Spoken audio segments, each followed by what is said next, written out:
Hey everyone, welcome to a new episode of Make Your Shit. I've invited some of my favorite people in the world from one of my favorite movies of all time to come talk. In studio today, we have the writer, director, and cast from the new movie, The Beyl. Cameron Beyl, our writer, director, Rebekah Kennedy, who plays Hannah, and Sean O'Brien, who plays Douglas in the film. I heard crying in the woods. Are you lost? You don't have to protect him, Hannah. He already has more than enough What? protection. No! Somehow he always finds me.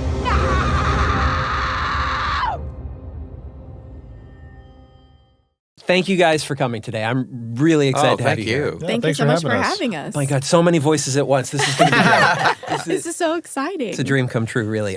So, of course, I was also involved in The Beyl. I was a producer on it, so I may be a little biased in there. But it was one of the best experiences I've ever had. And because Make Your Shit is a show about empowering creatives to just make their own shit, I thought it was important for us to have a nice conversation about how we actually got some shit made.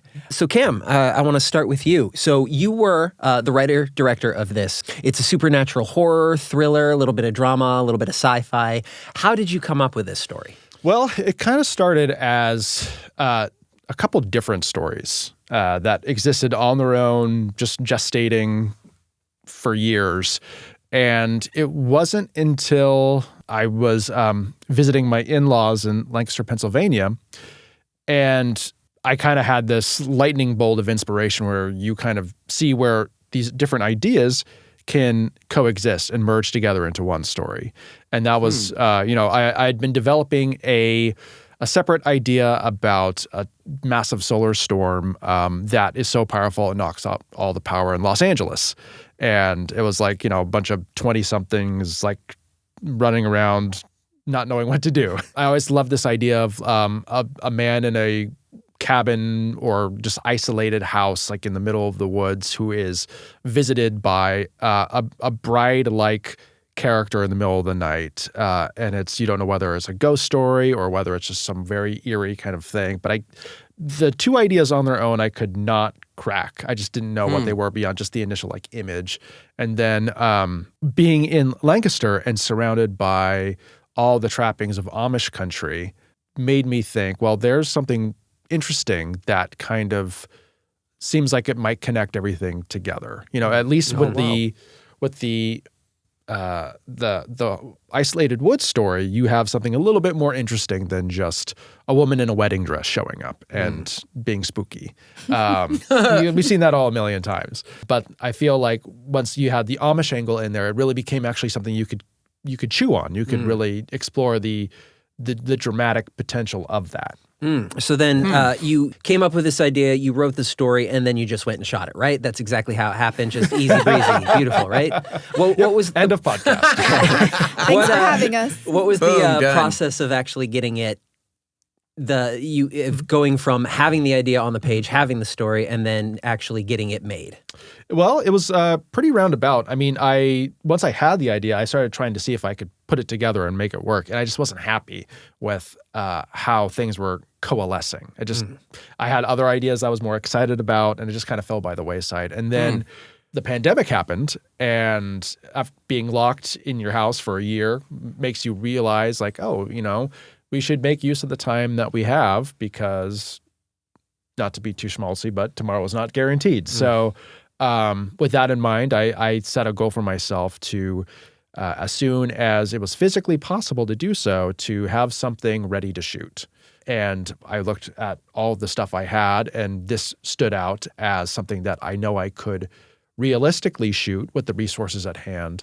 Let's talk about the resources a little sec, because I actually think that's one of the more useful parts of how we got this whole thing made, because everybody's question is usually, where's the money coming from? How are you actually making this? People don't just give you cameras and stuff. So where did the resources come to make this happen? A lot of it was just very good timing and very good fortune. I come from the micro-budget world where I was just used to doing things on the cheap for $1,000, and scrabbling that together however I could. Kyle could tell you all about that from our college days and onwards. Filming on the tee, not recommended in the city of Boston, but you could get away with it if you're careful. I knew that it had been a long time since I had shot something, and I knew that I was kind of starting off of very little momentum, and it would be kind of a big lift to get like a significant amount of resources. And so the writing was kind of catered to the fact that I know I could find a isolated farmhouse in the Pennsylvania countryside for probably relatively cheap. I knew that, having a two-hander as far as a plot framework is always cost-effective when it comes to budgets. And when I first kind of started putting it together, I'm like, okay, I think I could maybe raise like $25,000 or something like that and really just push this through, even if it's just me behind the camera and the actors. Like I want to make it that badly that that's the route I'm willing to take. Thankfully, the smarter side of my brain prevailed. And well, when that happens. I reached out to Kyle. We've been working together for so long. Why wouldn't I make this without you? So I gave him the script and asked him to help me produce it. And the first thing he said was, you need to get more money for this. It was such a wonderful idea when you gave it to me. And immediately I saw the characters coming off the page, and I felt we needed to do something that would give whoever we eventually brought in as actors the space and time to do what you were already achieving on the page, but to achieve it in the film. Yeah. And I think we were very successful. One of the fortunate parts of making a film is if you put it out there that you're making something, somebody may come along and say, I want to help. And that's kind of what happened in our situation. Absolutely. Yeah. I mean, we did what so many other independent films do. We started a fundraiser thing? Yeah, a crowdfunding campaign. Okay. And we were targeting, a pretty modest amount. It was actually probably about half of what I expected to make the film for.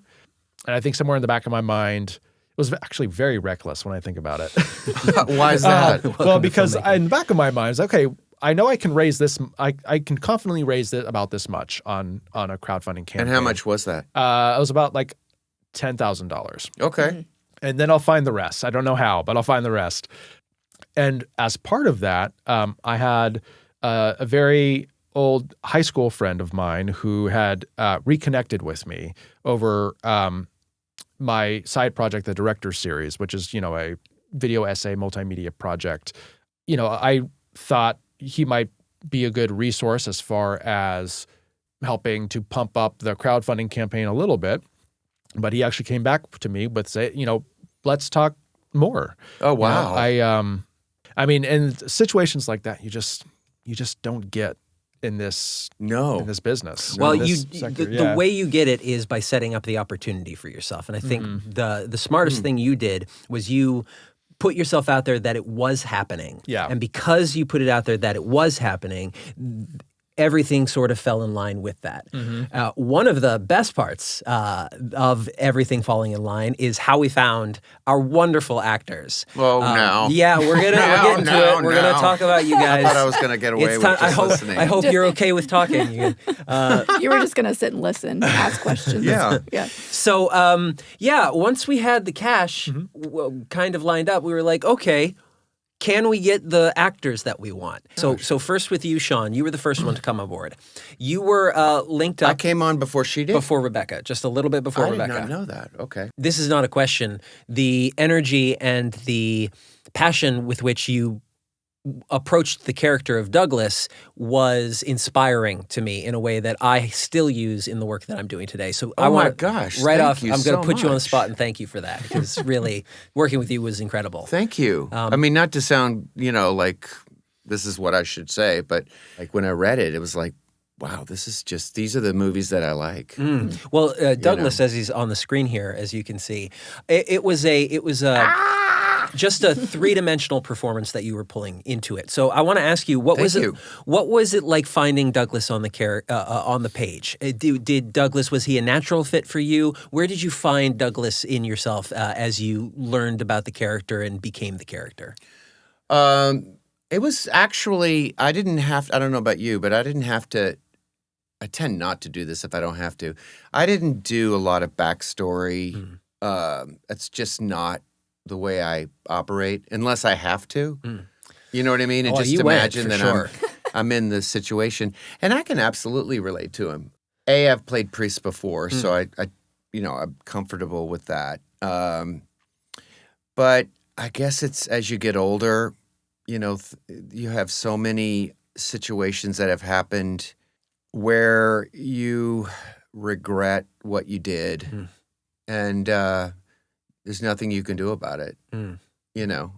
And as you get older, you just become more introspective. At least I have.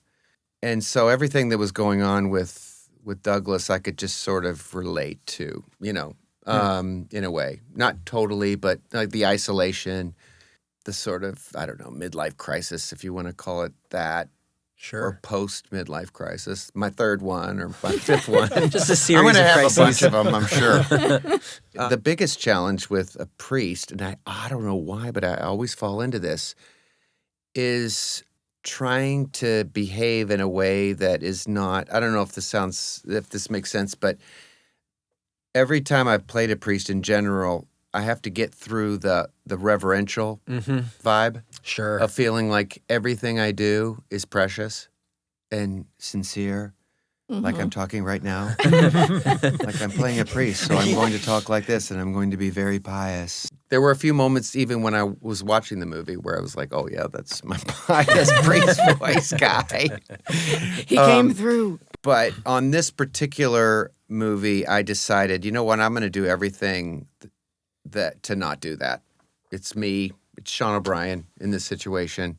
There's nothing I needed to do physically. I needed to just fit into the story, which is one of the things I love most about acting is just fitting into the story, I think you fit this character like a glove. Thank you. And I cannot wait for people to see. The physicality in this role is just remarkable. So when people see what you've done with it, I think they're going to be pleasantly surprised, That is so relieving. Yeah, Because with anything, I always feel like it's going to be horrible. But one of the other aspects of the acting process that really helps is having a good partner. And I know that the work that you were able to do with Rebekah was pretty incredible. So Rebekah, let me move over to you. Finding you for this role was a little bit of kismet. You and I had acting class together. I was auditing acting class. I audited one time. Yeah. We sat next to each other, hit it off really well. I knew right there that you were someone I wanted to work with at some point. And then when Cam handed me the script for The Veil, the role of Hannah slapped me in the face and said, "This is Rebekah. This is Rebekah. Go get Rebekah."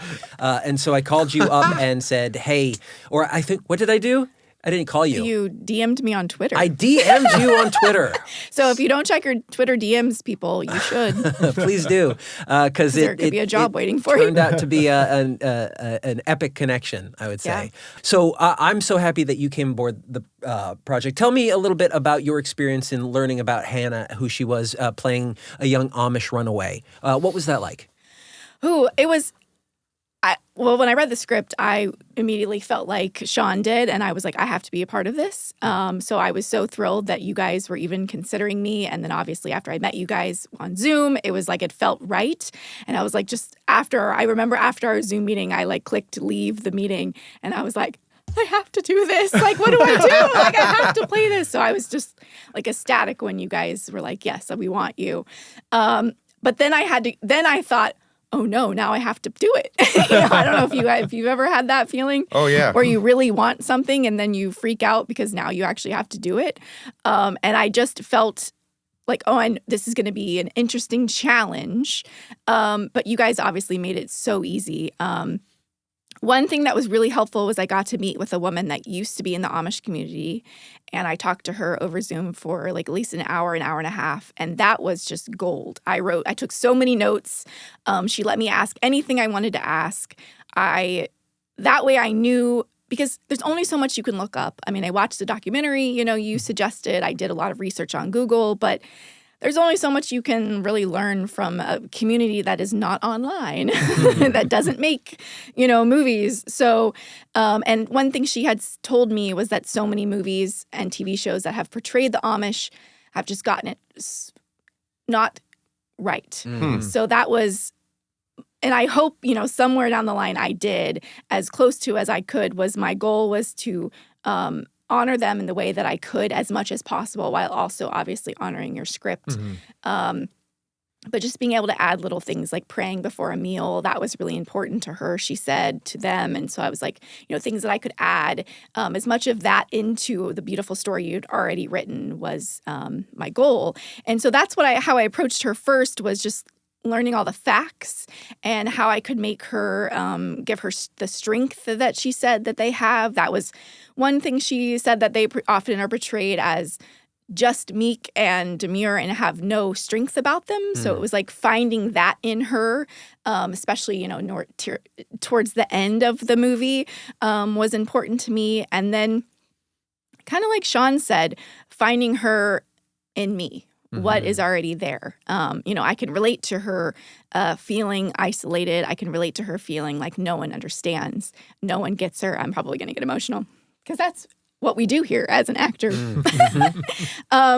So I could relate to those things. So I started there. And then working with Sean was just a dream. You made it so easy. You guys also made it feel safe, and because it was a very vulnerable, emotional role through most of the film. And so for an actor to be able to go there and feel like have that environment that is safe and the crew understands, and you set up a place where I could easily access, was just gold for me. And it made it so much more fun and however fun it can be to play that kind of role. But I knew, through the process, I was like, I will work with them as much as they will have me, because it was one of the best experiences I've had. Thank you so much for saying that. And it really did feel really like was a collaborative, like almost family experience on that set with you both. Yeah. It every day getting up and coming to hang out with you two on set and Cam was a really special experience, And it doesn't happen on every film at all. No. No. I mean, most of my experiences have been great. I've had very few negative experiences working, but every once in a while you feel like you're home. And that's what I felt like. Every time I never not really looked forward to coming to set. When I was there, I felt like I was home with everyone, with you, with everybody. Everybody was, and it was just a perfect example of how you can, because we had to fly. I don't know, what was it, 11 days? We had 11 days to shoot 70 pages. Yeah. I mean, which is not a lot. Not a lot of time. I've done a lot of those, and oftentimes it just gets really stressful, and people resort to letting their stress take over, and it just becomes a bit of it can be negative. But it was just a great example of how you can be nice, you can behave well, and you can also move really fast if everyone's on the same page, which is everybody was on the same page. Yeah. Well, that is part of that is a testament to the great crew that we hired, which included a few. David Gordon, our DP, Sophie Schneider, our production designer, came in from LA and New York, but we also had a local crew of about 10 grips and PAs and just wonderful people, our makeup artists, and the work ethic with which they approached the film made everything a lot smoother. So it was not that we built a well-oiled machine necessarily, but we had the right parts in the right places. And each of those parts worked really nicely. Which is also a testament, I think, to you, Cam, as director, bringing everything together. The success of a ship getting where it needs to go is dependent on the captain, not the navigator. So as the captain of the ship, you really brought a lot together. I wanted to ask specifically, this is a great opportunity I have, I don't usually get this, to talk about what it's like director-writer collaborating with two actors. Cam, can you talk about how you approached working with our actors and bringing out the performances that you got? I always like to be very collaborative with my actors. My background as a younger man was in acting, so that's always been.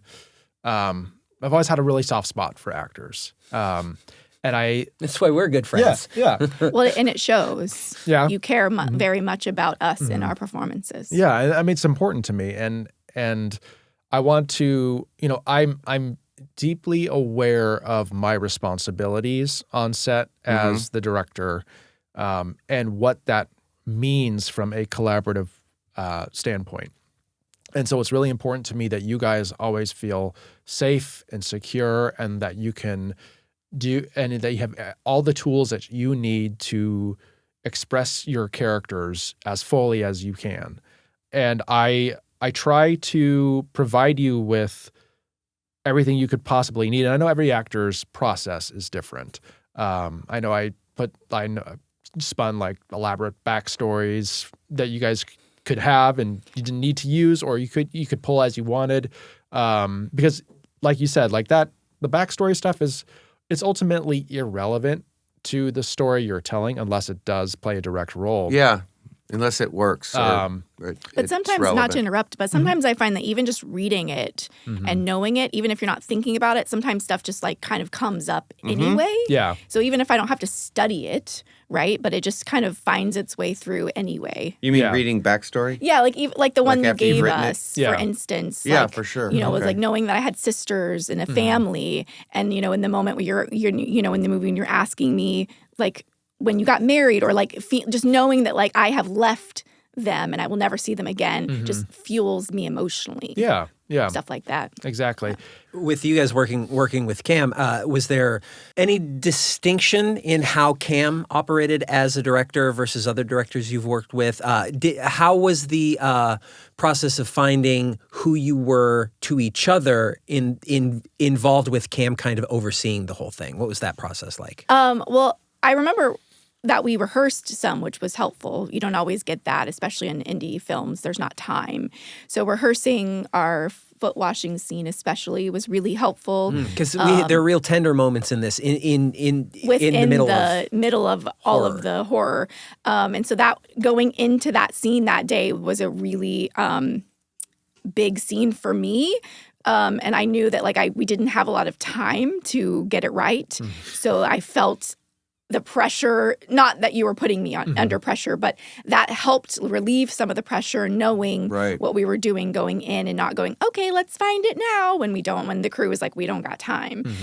So I felt like comfortable that we only did a few takes and we could move on because you had prepped us.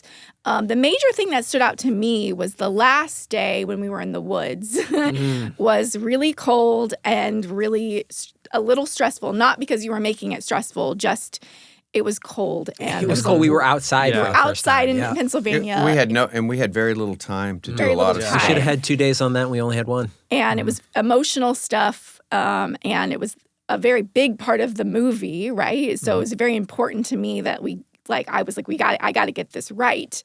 And I remember just kind of like breaking down a little bit, and you sat next to me and you were like, you are where you should be. Remember that. And that was it. Like, that was all I needed to know, was like, you are where you need to be. Remember that. You just knew what to say. And I took that with me the rest of the day.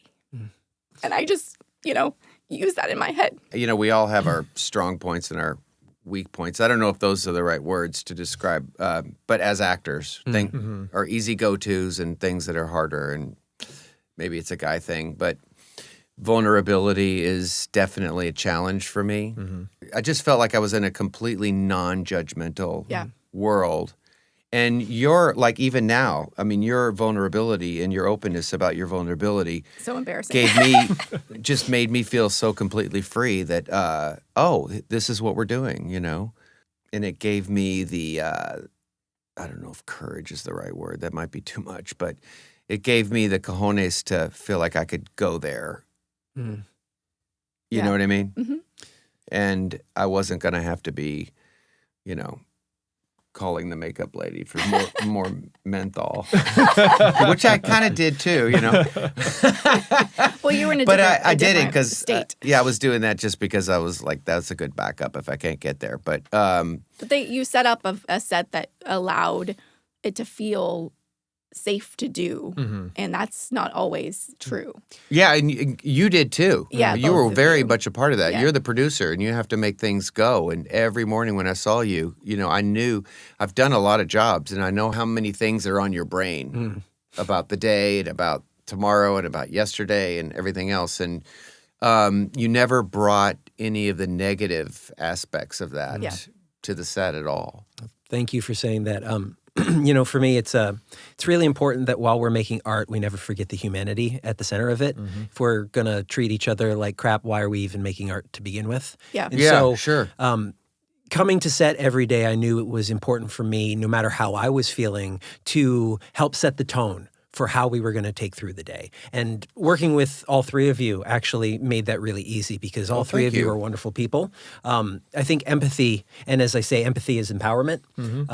I believe we were all empowering each other on that set because we were empathetic to each other's needs. And I think that extended to the crew, which it doesn't always. Yeah, thankfully you guys set up a set. There was none of that going on. Well, I wanted to ask you both because I think if people you guys are both fairly recognizable faces. I mean, no. I will say, hold on, Sean. I know you're going to be very humble about it, but we had two guys working on SEPTA on the subway in Philadelphia stop the subway so that they could talk to you and ask you what you were doing in Pennsylvania. So as a fella on the middle, Sean just suddenly doesn't remember. that's all right.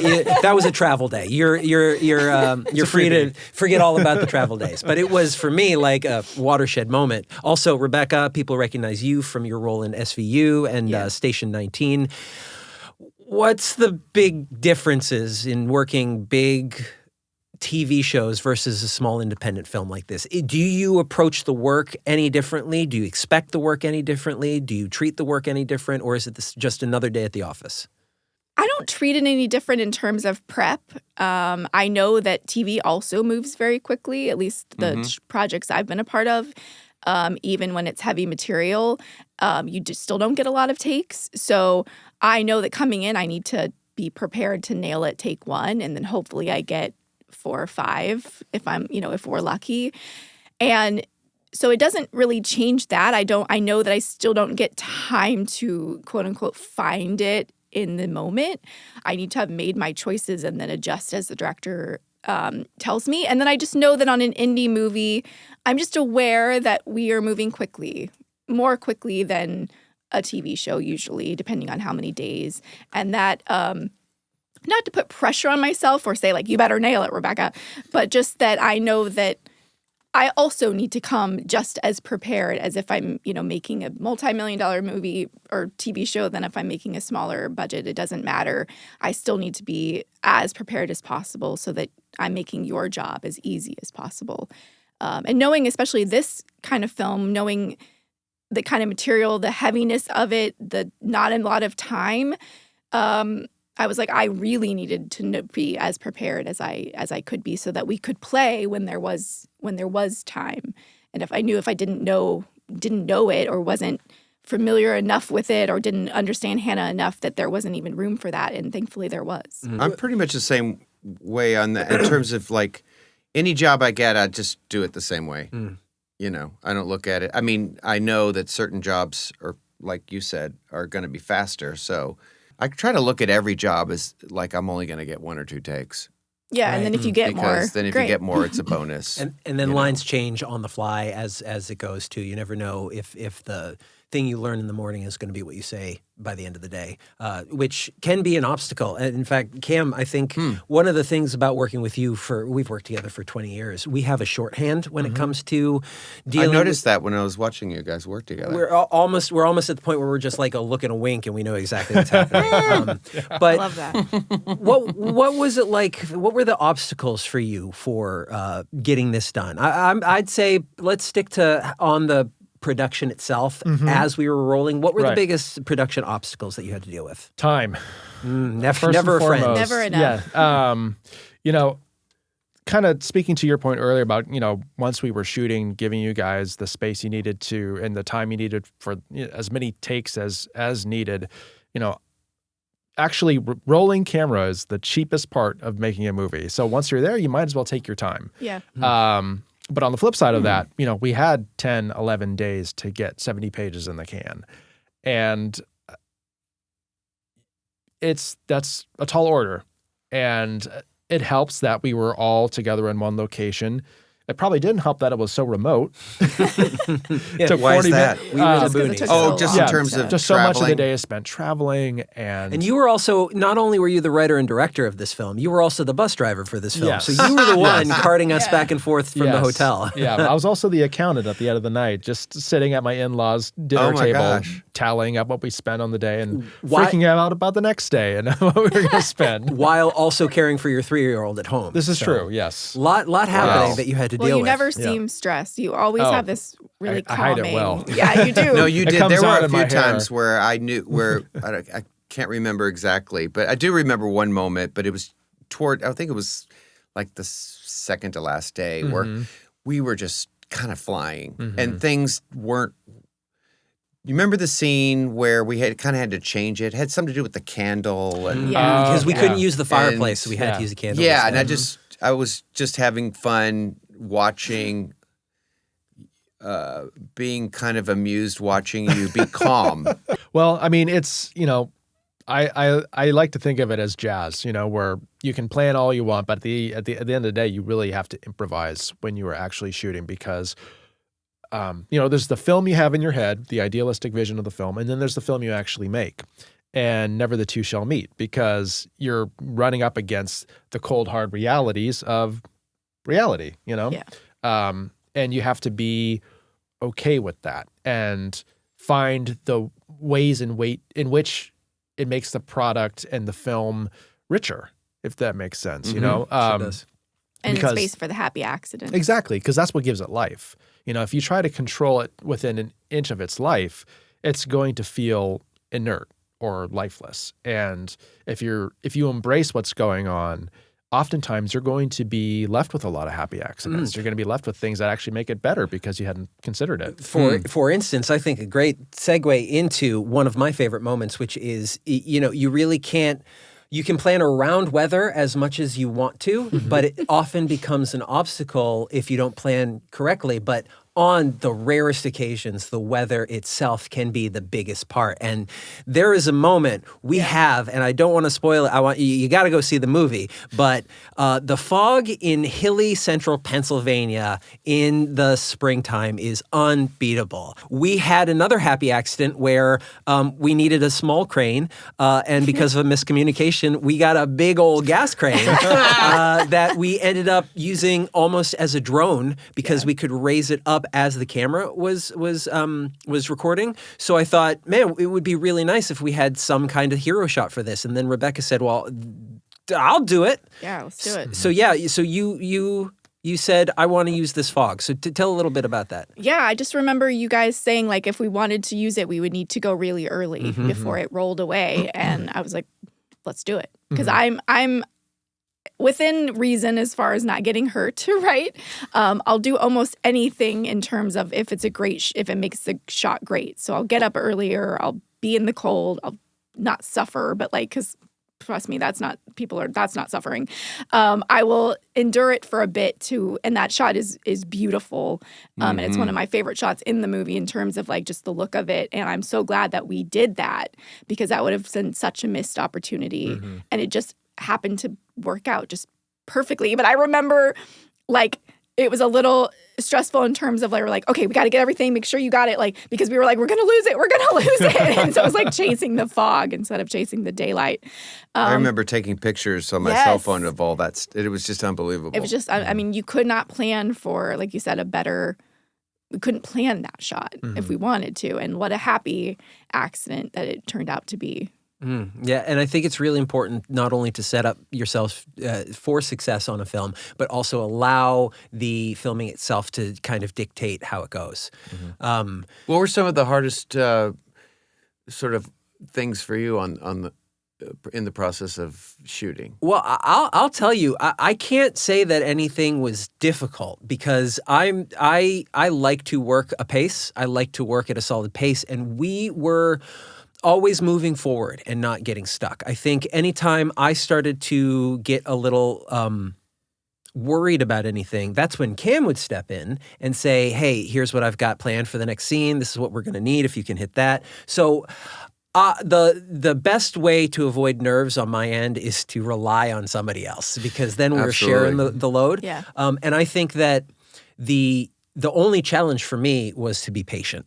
It was patient because I wanted so much for this to happen and for everything to happen the way Cam wanted it to happen. But you can't rush that. You can't push hard on that. You have to just let it happen. And so because Cam, as a filmmaker, is such a let's give this the time it needs while we have the cameras running, that made my job, hey, let's make sure that this set is as clear and concise in the giving Cam what he needs. You know, one challenge that was a self-inflicted challenge was and anyone listening or watching, you'll see everybody's face when I say this. We did not have an assistant director. There was no first AD. Yeah. So, that is not something we'll ever do And that is again. such a huge thing. A first AD, Cam and I have been making films for a while, but being set up with a first AD was not naturally something that Cam has had in his mind because of all the guerrilla filmmaking. A first AD isn't always necessary, but in filmmaking, a first AD is absolutely necessary. And we definitely learned that the hard way on this one. Yeah. So we had to overcome that with like a trio of voices, myself, Cam, and our DP, David Gordon, figuring out the best way to approach things. And we did a kind of like first AD by committee. We got there, we hit that. Yeah, because you And made you did it work. really well. Yeah, you would not know. I mean, I was going to say one of the things that I really appreciated too about both of you guys was that you allowed for as many takes as you needed until you got it right. Like, I mean, that's what it seemed like anyway. It never felt like, I don't know if you've ever been on a set where they were like, we didn't get it, but we have to move on. And that's really unfortunate to me. Like, Yeah, I've been on those. Yeah, it feels like, oh my God, like that was just a waste. Like, there's no way that's making it in the film, you know? So I never felt that like that on your set. Like, I felt like you did it until we got it right, no matter where we were at. Well, we did have that most of the way through. Then because of the timing on the outdoor shot at the bridge, which you had alluded to earlier, we didn't get everything completely clear on that. So we did have to do a reshoot day here in Los Angeles on a stage. But that itself brought some more happy accidents because you were able to bring in an actor, Will Tranfo, who was wonderful. He was absolutely great in filling in some of the gaps that we had. And then it gave us all an opportunity to hang out, which is never a bad thing, you know. And it was a family feel like we reunion. were able to get those scenes really right. Right. And also because some time had passed, even though neither of you had lived in those characters for 6 months, you both put those characters' skins back on really easily. And I think that particularly Sean, there was more of the horror elements that were inherent in the work you were doing came out with some of the stuff that we did on reshoot day. That's interesting. Yeah, so the process is it's never over until it's over, until you're in the editing bay and you say that I have put the final adjustment on this final scene. I'm not going to touch it anymore. So how did it end up? Where'd the film get to in your mind, Cam? And It was remind terrible. you have the actors here, After so all this. be gentle. Well, I forget who said it, but they said a film is never finished; it escapes. And I like that. and there's always like little things you could tweak. I mean, just last week I was tweaking the trailer that's been cut. That's been approved by the distributor, and I had to stop him. I had to say, no, stop, no more. You were not allowed to touch it. Because It's fine. you could do it till you die. Right, yeah, because there's always things that in time you're like, oh, maybe I would have done that differently. And there's still, when I watch the film now, there's still things like, oh, I would have done that differently. And you have to be okay with that. And that's it's always a challenge, but for the most part, I mean, for all part, I'm very happy with how the film turned out. It exceeded my wildest dreams for what the film could be, because it has a life of its own beyond just what I had envisioned for it. Mm-hmm. And that is a testament to everything that you guys brought and that Kyle brought and that our wonderful crew brought. That it just, if we had done it for $25,000 with me just behind the camera, it would have been a shell. It would have been something else. That's for sure. Yeah, it would have been something else. It would have been we wouldn't be here doing a podcast. We'd just be like still shopping for a distributor somewhere and crying. And not crying in the good way. Yes. But I think, I think it was just one of those things where it feels much bigger than its humble origins suggest. I think that we were able together to really come together and give it this sense of life and of scope and scale and make it seem like a film that could, go toe-to-toe with a studio picture. And for that, I am insanely grateful. I just think that it's, it was a wonderful experience, and now we have this wonderful thing because of it. And that's why I do it, And I want to, as someone who has worked with you for so long, and I think, we started back at school at Emerson. You were the director, I was the actor. We were just, we would just get a camera and go shoot some stuff. To have come through this far on the process with you has been delightful to watch your growth as a director. Not only have you kept the kindness that you started out with, but you've sort of resolved it into an approach of filmmaking that is, I'm saying it now so that any of the up and coming young filmmakers that are listening to this can remember that kindness is not separate from creativity. It is a necessary component of it. Absolutely. Because it leads to the strong kind of collaboration that we have with actors. And it makes the actors feel more comfortable. It makes even the crew, making sure that we're treating the crew like people and not like mindless cogs that are just there to fit what you need them to do. That makes it a more successful picture because people are more willing to try to find the way to make your vision work if you are treating it like they're part of that vision in the first place. As a filmmaker, I'm fascinated by the endless ways to tell a story in pictures, and I find my inspiration in films by great directors. Whether you're just a casual film fan or a full-fledged filmmaker yourself, the Director Series podcast will deepen your love of cinema with in-depth breakdowns of your favorite films and directors. Each month brings together a collection of films from an influential filmmaker or film movement and explores the overlapping themes and ideas that tie them together in a bid to inspire the next generation of storytellers. Look for the Director Series podcast on your favorite podcatcher, or go to patreon.com/podfrontier to learn more. I want to just ask you another question because we did get to enjoy more than just making the film. The film did make it to Austin Film Festival. We premiered at the H.P. Lovecraft Film Festival up in Portland. We did the Victoria Film Festival up in Canada. We played in Mobile, Alabama, and then we wrapped up in the Hollywood Reel Independent Film Festival here in L.A. Rebekah, you came to Austin with us. Sean, you got to enjoy part of the festival at here in Los Angeles. As the actors showing the crowd your work and the vulnerability that you had in it, now you're showing it to everybody. What is it like watching a film like this on screen with a big crowd? Well, I was able to see it before, so thank God.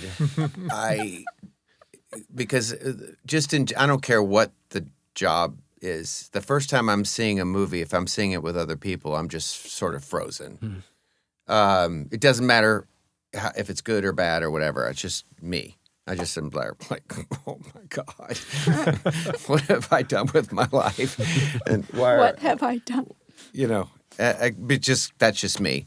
So I was thankful to have been able to see it at Fox. So I knew what I was going to be seeing. And it was exciting because I love the movie. That's not always the case. I usually tend, because I'm kind of shy, and for screenings in general, I tend to show up by myself because I'm like, I just don't, you know what I mean? Yeah. And I wanted everybody to come see it. I wanted my kids to see it. My niece saw it. I tried to get as many people because I was just really proud of it. But not just, I was good with what I did. I was happy with it. But more than anything else, I was just proud to be in the movie on every level. The the lighting and the colors were unbelievable. Mm-hmm. David Gordon did such an amazing job with. I was blown away with that, with the fact that he was able to do that by himself. Yeah. He was the cameraman and the DP. And visually, it was just ambitious, you know. He gave you know us what I mean? some gorgeous vistas to work with. And Yeah, some really and it intimate was moments. gorgeous to look at. And I knew you were amazing. Oh. And it was just a joy. It was a joy to be there and have other people see this. I can't wait for everybody to see it. Same. I cannot either. Unfortunately, you were not able to be in Austin with us, and we missed you for that. But the reaction to your performance there was across the board so positive. Yeah. Rebekah, you were in Austin with us. What was that experience for you like? Yeah, no, it was wonderful. I mean, similar to what Sean said, I'm always terrified the first time I see anything. Even if I think it's going to be good, it's just, you just don't know. And I knew that you guys weren't going to put crap on the screen, but you just don't know until you see it. So I remember at Fox, I was terrified as well, just like nervous if I was going to be good, if anybody was going to understand it, or, you know, I don't know. And seeing it, I was like, oh, good, thank God. Like, and then I was like, I'm good for the rest of the time. Yeah, that's how I felt. I brought my friend who's really smart, but also I trust, and she's not going to be judgmental, but she's really smart about things. And she was like, Sean, this is a great movie. Yeah. So I'm like, okay, we're I'm good. We're So good. going to Austin, I felt great because I knew it was a great film. I knew that you were fantastic in it. I knew it looked beautiful. The story is so unique and engaging and different, and it's not something I've seen 1,000 times. That's the hardest part about making a movie or not the hardest, but one of the hardest is making something different and unique. And I feel like we have that in this movie. It's such a beautiful story.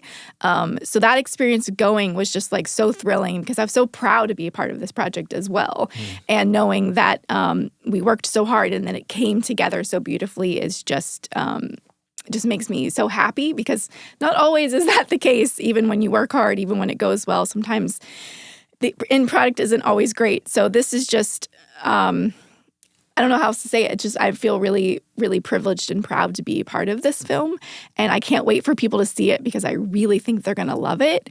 And it's a movie that deserves to be seen. So I'm really thrilled that it's going to be coming out and people are going to be getting to see it. Yeah, that's I can't wait for that to happen. I love and that. talking about it because after Austin, people, you know, my parents were there, my sister was there, and in the car ride home, my whole family was like, okay, so I think this is what this means, and I think that, am I right? Is this what this means? And like, you don't get that always in movies, and the fact that people were trying to figure out the little mysteries and like what this meant, and my mom's like, am I right? You know, that was just so thrilling to me because I'm like, oh, I'm a part of a movie that like people are talking about, and that's really cool. And we're never going to give anybody any clear answers on anything. We're going to, I don't know. What do you think? And then, of course, planning for production, we planned it out pretty well. And I think we went with the flow that we could. And then came the post-production process. And one of the things I think I realized as we were getting into post-production is we hadn't wholly planned what we were going to do. We knew we would need some visual effects. We knew we would need sound work, but we had just focused a little bit on the actual getting the film in the can, that those finer details of making the footage that we had into an actual film was a bit more of a hill to climb. Right. What was how'd that process go for you, pulling people in to the post-production? So, I knew I was going to be editing it going in. And that is usually the most stressful part of assembling your post-production crew is who are you going to entrust with constructing your vision? And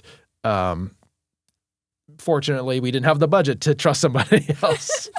So, but I always knew the thing about post-production and wearing multiple hats is you also have to know what you don't know and where you do need the help.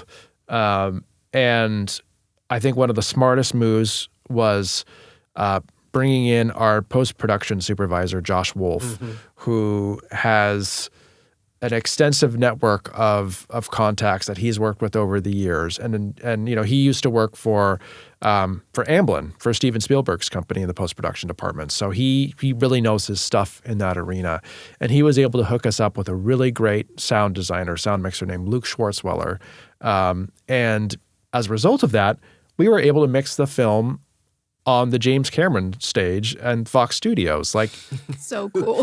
So random. a film like ours does not get that opportunity ever. I was half expecting we'd just like construct something in a garage somewhere and wing it, but that was an incredible experience and really allowed us to dial in a sound mix that matched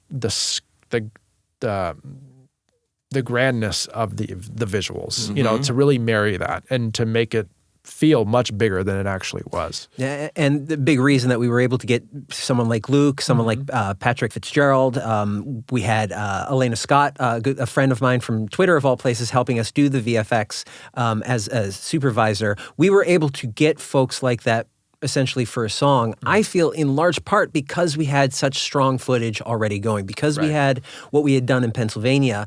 People could see the artistry that we were pursuing and wanted to be a part of that, even if we couldn't afford their typical quote. Right. That said, I also want to say how proud I am of you, because we could not afford a VFX person to come in and do the VFX. So instead, you, Cameron Beyl, writer, director, editor, producer, bus driver, you also came in and you learned how to do visual effects, and you did all the visual effects on the film. Yeah. I did not know that. All the green on there is all Cam, It's like stunning. sitting at his computer figuring out After Effects.